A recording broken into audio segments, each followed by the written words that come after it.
All right, we're going to do another video on on Autodesk 3ds Max on Screencastify, and we're going to talk a little bit about copying and rendering. And if I can remember one more thing, I'm going to do one more thing, but copying and rendering are going to be the main two things here. So on to Autodesk, and we're going to start off with just a simple cylinder. I'm going to make one in the top frame, and I'm going to just pull it up from there. And so as you can see, it just kind of looks like a bar. Now, here's something cool we're going to start off with. Are you ready? So if I hold Shift down and I take this guy and I choose the move thing. So I'm going to hold Shift down, grab it, and I'm going to move it. I'm going to space it out just a little bit and I'm going to let go. It's going to ask me how many copies would I like to make. I'm going to put in the number 5 and hit OK. It's going to equally space 5 copies. Here's another cool thing. We talked about this in another video. Notice this window up here says crossing. So with the move still done, I'm going to highlight all of these things. And now I'm going to hold Shift down and I'm going to move this down. Notice it copies them all. And notice when I let go, it asks me how many copies. I'll say 4 this time and say OK. And boom, what I've just now done is got a grid of pipes of some sort.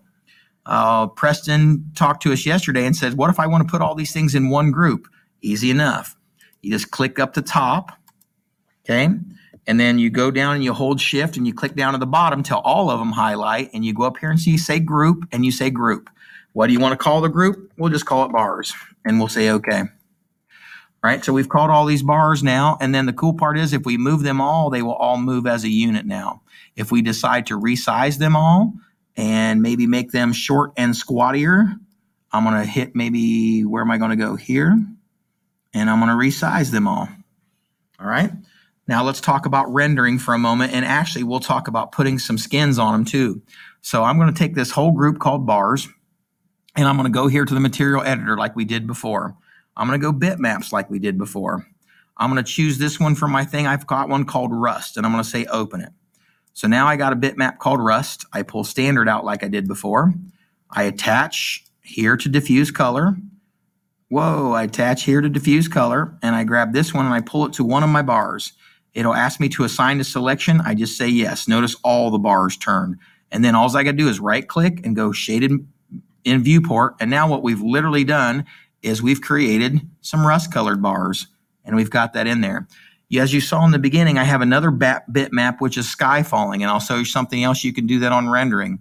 So Bryce was the one that talked to me about this. If I go to rendering up here in the middle and I hit render, you can see that I've now rendered this with a background, and I'll show you how I did it. Here, if I render and I choose a color of some sort, all right, like blue, and I'll say don't use map for a moment, and I'll go ahead and X out of it, and I'll say render it. You'll see that it's blue. However, if I go back in here to this and I hit use map, and down here, if you click on this and choose bitmap, you can go choose whatever background you want. In this particular case, I could choose rust again if I felt like it, but I had one called seamless space.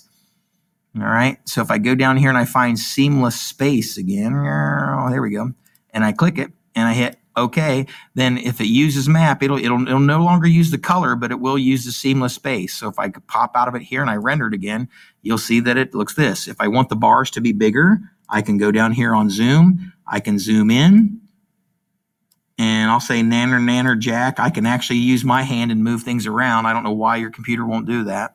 I'll render it again, and you can see it's a little bigger. And now I would show you other thing, but I think we've got a long enough video as it is. We've got render, we've got copy, we've actually added another material. Good enough. Thanks.